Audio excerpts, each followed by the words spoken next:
வீட்டு மனை ஒதுக்கீட்டில் முறைகேடு செய்ததாக தொடரப்பட்ட வழக்கில் இருந்து அமைச்சர் பெரியசாமியை சிறப்பு நீதிமன்றம் விடுவித்ததை சென்னை உயர்நீதிமன்றம் நேற்று ரத்து செய்திருக்கிறது.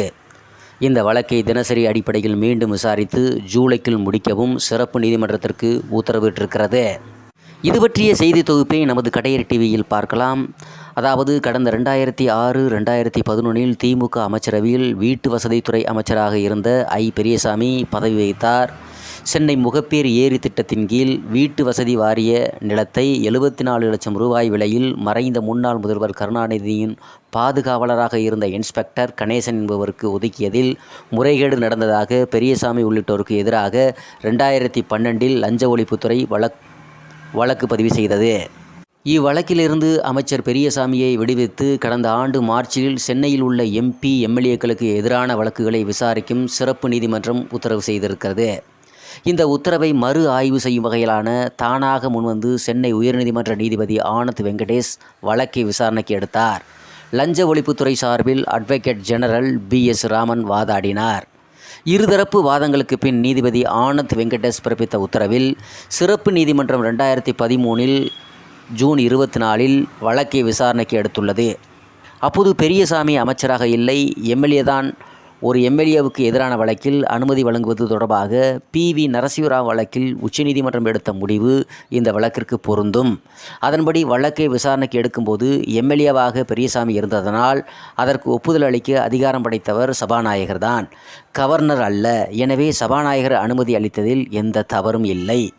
சபாநாயகரின் ஒப்புதல் பெற்றது செல்லாது என்ற முகாந்தரத்தில் வழக்கில் இருந்து பெரியசாமியை விடுவித்தது சட்டவிரோதமானது. வழக்கில் இருந்து விடுவிக்க கோரிய மனுவை உயர்நீதிமன்றம் 2022 நவம்பரில் தள்ளுபடி செய்து விசாரணையை தொடரும்படி ஏற்கனவே உத்தரவிட்டிருந்ததையும் அதை சிறப்பு நீதிமன்றம் வெளிப்படையாக மீறியுள்ளது. இது முறையற்றது. ஊழல் வழக்கை எதிர்கொள்ளும் அமைச்சர்கள், MLAக்கள் குறுக்கு வழியை கையாண்டால் நீதி நிர்வாகத்தின் மீது பொதுமக்களுக்கு உள்ள நம்பிக்கை சிதைந்துவிடும்.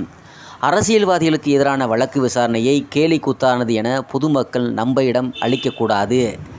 எனவே இப்படிப்பட்ட நிகழ்வுகள் நடக்கக்கூடாது என்பதை உறுதி செய்ய வேண்டிய கடமை நீதிமன்றத்திற்கு உள்ளது.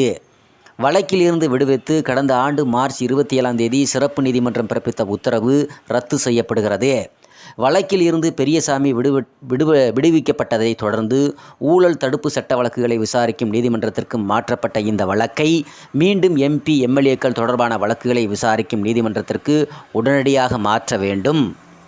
அவ்வாறு மாற்றப்பட்ட பின் அதற்கு அசல் வழக்கு எண் வழங்க வேண்டும். மார்ச் 26க்குள் இந்த நடைமுறைகளை முடிக்க வேண்டும். மார்ச் 28 இவ்வழக்கில் குற்றம் சாட்டப்பட்ட அனைவரும் சிறப்பு நீதிமன்றத்தில் ஆஜராக வேண்டும். அதன்பின் 1 லட்சம் ரூபாய்க்கான உத்தரவாதம் மற்றும் 2 நபர் உத்தரவாதமும் வழங்க வேண்டும். வழக்கு விசாரணையை மீண்டும் சிறப்பு நீதிமன்றம் துவங்க வேண்டும். அரசு தரப்பில் சாட்சிகள் விசாரிக்கப்படும் தினத்தில் குற்றம் சாட்டப்பட்டவர்கள் தரப்பிலும் குறுக்கு விசாரணை நடத்துவதை உறுதி செய்ய வேண்டும். தாமத உத்தியை குற்றம் சாட்டப்பட்டவர்கள் கையாண்டால் அவர்களை வரவழைத்து காவலில் வைக்க உத்தரவிடலாம்.